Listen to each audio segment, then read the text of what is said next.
Beckham. Into Sheringham. And Solskjaer. I can't believe it. I can't believe it. Football, bloody hell.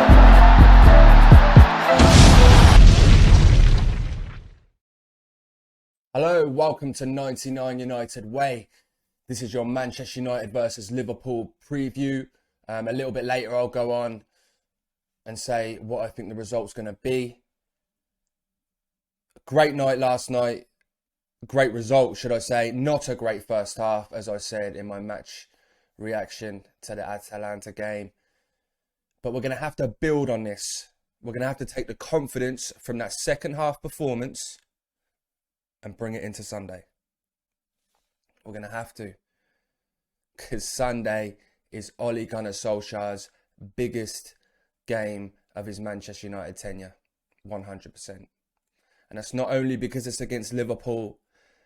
It's the fact that we've got 1 point in our last 12 matches in the Premier League, which is sackable form. Now, I don't want to make it too negative, but I'm going to be a realist here, lads. I'm going to be a realist here. I'm worried for Ole Gunnar Solskjaer. If we would have played Liverpool yesterday, do you think we'd have beat them 3-2? Let me know what you think the score would have been in the comments. That first half was abysmal. We took risks in the second half and our big players did come through. They were certainly playing for Ole. I have to say that. They were certainly playing. But having said that, look. Top players want to win top trophies. If the players are not happy with Ole Gunnar Solskjaer, they're still going to try and win football matches, especially in the Champions League, especially the top players. Because some of that body language in the first half of that game from the players, it made me think that there's a few players that would probably rather be playing for another manager. That is my personal opinion. That's not fact. That's what I think's true. That is, I think Ronaldo would probably rather be playing under a different manager. I think Pogba, for definite, would rather be playing under a different manager now. I can understand why he started Pogba on the bench after the comments that pundits were saying his performance, but I was thinking it was more the comments after the defeat of the weekend. I don't know why I thought Pogba was playing, really. I should have thought, well, after those comments, Ole's not going to play him, and he didn't. He did come on and make an impact. But it's a massive game. Ole's going to have to play his most trusted side. And there has to be more cohesion between defence and attack. There has to be.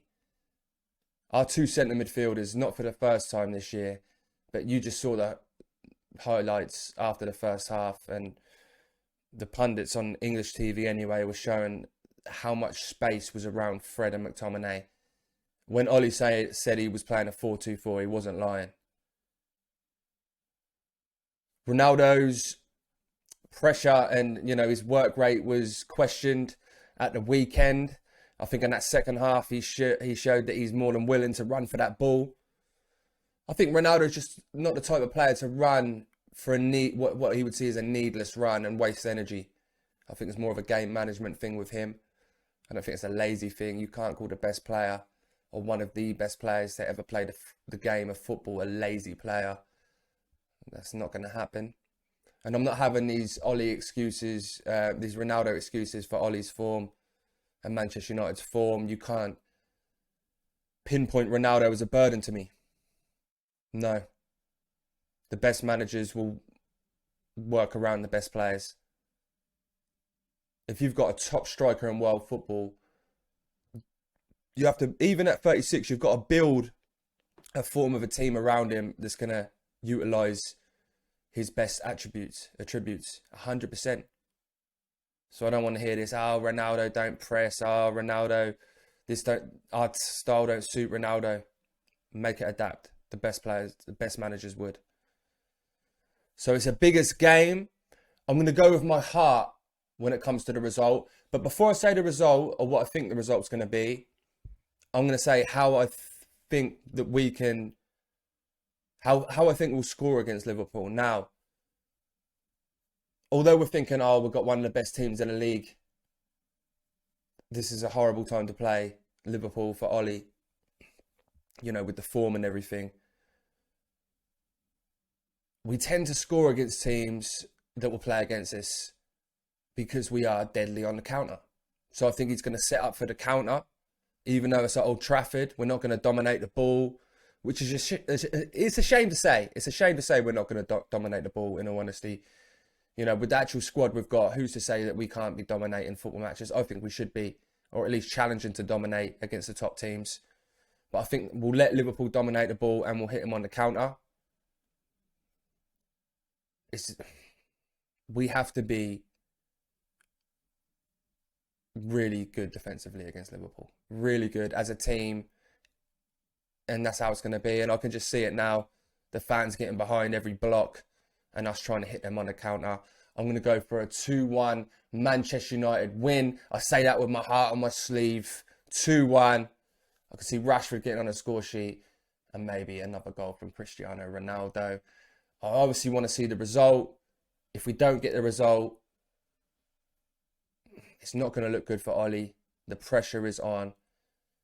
But also, if the performance is not good, for me, it's a result-based business. But I think a lot of Man United fans just want to see good performances as well. You know, if we do end up drawing the game, but we've performed like we could have won that game, then we've got a lot more to be optimistic about. Let me know what you think the score is going to be. Who do you think is going to be man of the match? Do you think Salah is going to reign supreme? Or do you think there's going to be a day for Ronnie to show who's the GOAT? Let me know. Subscribe as always for daily United content. And thanks for watching. Up and come on, United!